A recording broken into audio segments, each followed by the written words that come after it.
HoonTV!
Liam Quirk, editor of Street Commodores, here today for performancegarage.com.au, and my pride and joy is my V8 Commodore.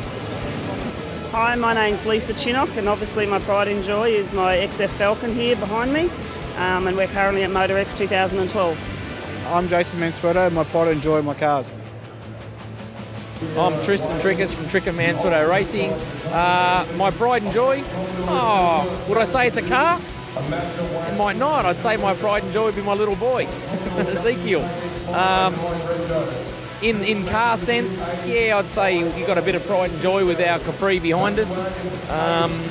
But I've just bought a new car, just bought a new little Capri off a customer, Joe Ora, and that's my little fun sort of pride and joy thing on weekends, second to my little boy.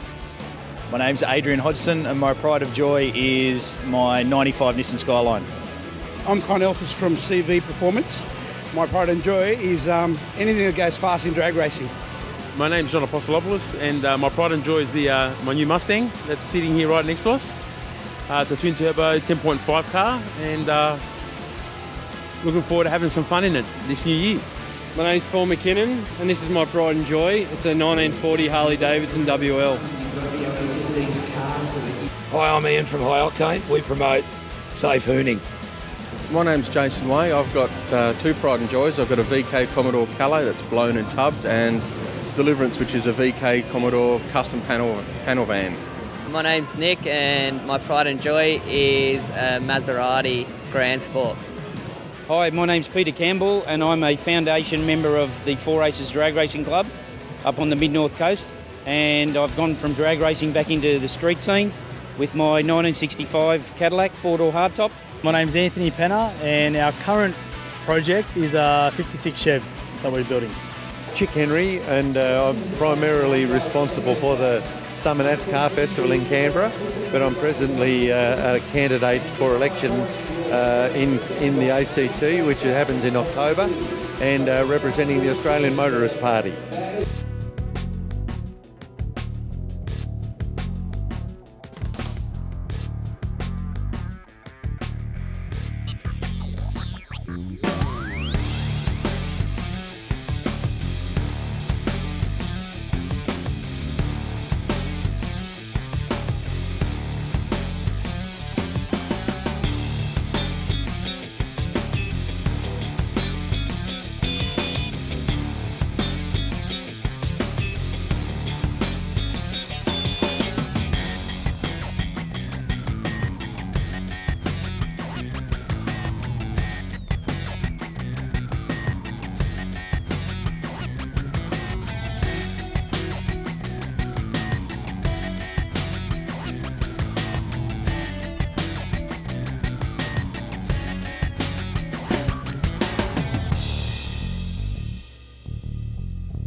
Oh, massively. Look, it's unfair.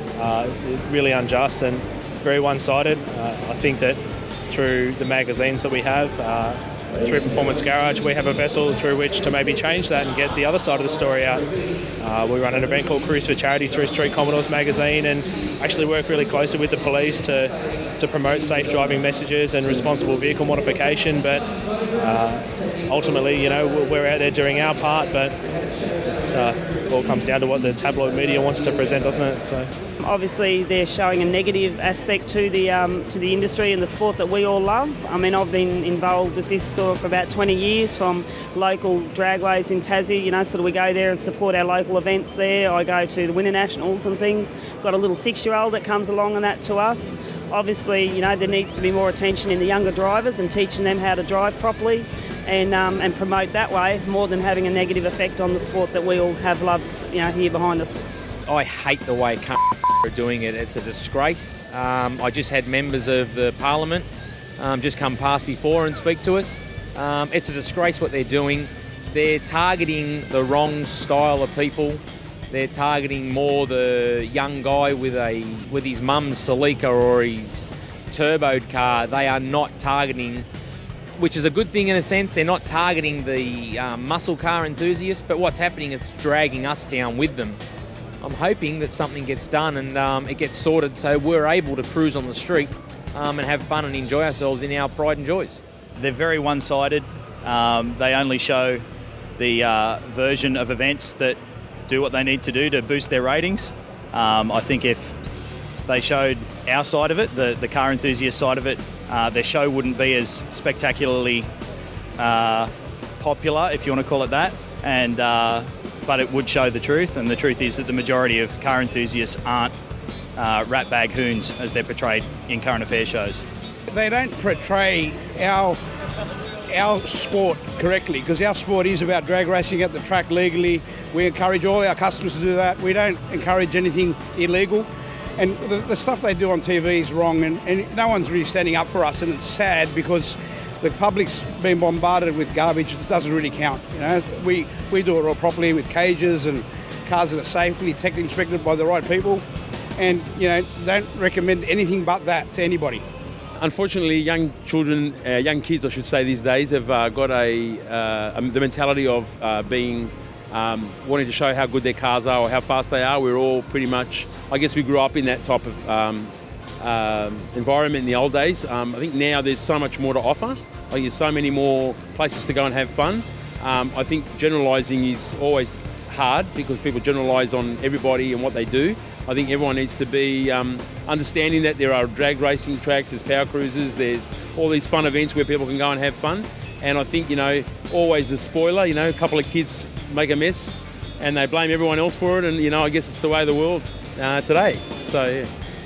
It seems that they find the lower end of the spectrum. No one I know would portray themselves on television the way that these guys seem to. I can't understand where they find them, and that's all I have to say on it. I don't know where these guys come from. Basically, I think it's disgusting. They should hold their head in shame. They should come and have a look at what we're doing, actually trying to make something and create this industry bigger.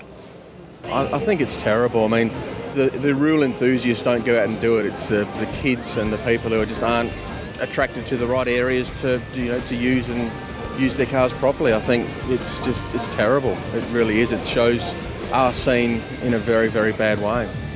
It's pretty bad actually, because there's people out there that ruin it for us that just enjoy taking our cars out with our friends when we respect the road rules and just enjoy modifying our cars. Yeah, there was an article on Current Affairs the other week, and I watched that about the kids hooning and the young adults hooning. They've got to take it off the street and get it to the sanctioned drag racing tracks. Well, with Fairfield Area Command for New South Wales Police, we did a lot of stuff with the Cumberland newspaper group to fight that actual whole story scenario and how people, go out and portray hooning and drag racing and stuff when it's not. So I hope that what we've done with schools and younger guys will grow up and they'll see what the difference is between street racing and drag racing, and hopefully and all that will pay attention to what we're trying to do. So I think it's very unfortunate that I guess we will always have rat bags on the street, and would be if you could be and all of that sort of stuff. But the people that are very serious with their cars do get dragged down, and it isn't recognised how serious these people are. And I think every now and again the media and certain others should look a lot closer at the people that spend a lot of time and money on their cars. I mean, you sometimes should speak to the parents of those people and say that they would rather have their sons and daughters in the garage working on the car than taking drugs and all sorts of other things like that and affecting the community. But it's a shame sometimes that they don't take a closer look at who we really are and how serious we are about really enjoying our cars in the proper places, such as here at MotorEX, at places like the Summer Nats at the drag strip, motor racing circuits where drifting goes on, and those places where we can do it safely. But unfortunately we do suffer from the totally irresponsible ratbags on the street in cars that a lot of times aren't of any real consequence, except they're being a danger to the public and themselves.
Oh, MotorEX is it, isn't it? It's the one time of the year where everyone comes out, the big cars are out, and everyone comes from interstate, see all the friends. It's as much a social thing as it is a car show for us, and we love it. There's an energy at MotorEX that's just nowhere else. So MotorEX is a very special event.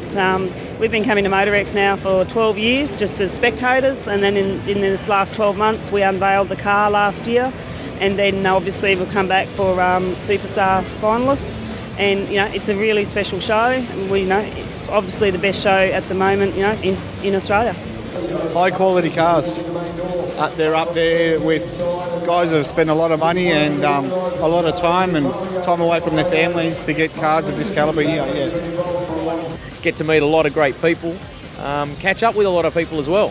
We get to catch up with a lot of great people and see some other advertisers as well and see what they're doing. But MotorEX is a great time to get out there and show your product and hopefully get some good return from it. MotorEX is easily the biggest elite car show that I've ever been to. It's the highlight of my car show calendar. I'm not a massive car show guy, but it's certainly the number one place to see the shiniest and showiest and best of breed show cars in the country. So it's a must see on my calendar. MotorEX is just a good forum. We can actually show the people what we're about. We've got a few cars here that we've built, and we race at the track, and it's good fun. A lot of people, it's good fun. MotorEX is, I guess, I've heard it a lot this weekend, and I guess over the years that it's like a mini SEMA.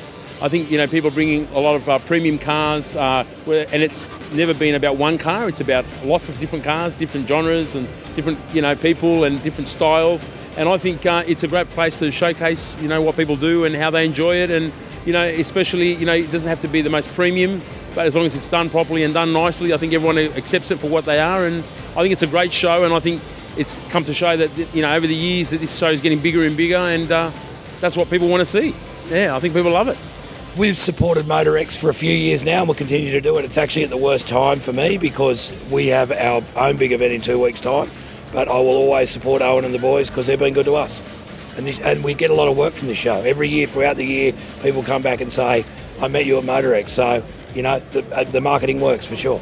Oh, it just shows the new and upcoming styles, new cars, new enthusiasts. It brings so many people out of the woodworks, and you see cars that you haven't seen for a long time. New styles, again, as I said, just everything. It's a leader in the industry to showcase your new products and new cars. A chance to expose our business and to meet car enthusiasts. MotorEX is a combination of everyone's passion and their vehicles coming together, time to catch up with friends and people from interstate that you haven't seen for a long time, and it's a really good show, and MotorEX do a fantastic job. Inspiration, definitely inspiration. We come here every year without fail to get inspiration to build whatever project we're building at the time. So inspiration, a lot of hard work and money's gone into these cars, so they all deserve the recognition that they're getting, that's for sure. MotorEX is a great showcase of what people do with their cars. It's like an expression of art. I mean, people that mess about with cars to this extent, it's a real culture, this. It's a tribal thing. And a place like this where it's a beautiful facility where people put their cars on show and show off their pride and joy, the effort they've put into them. And some people that are into other aspects of art should come along to a show like this and have a look at how much an art form this is. It truly is. And there's everything here from cars that are sort of reasonably regularly driven on the street, even some of the Butte cars out the front, right through to cars that would hardly ever see the street, that are nothing but mechanical monsters, and some are works of art. It's all of those things. And it's truly an expression of who we are as a lifestyle.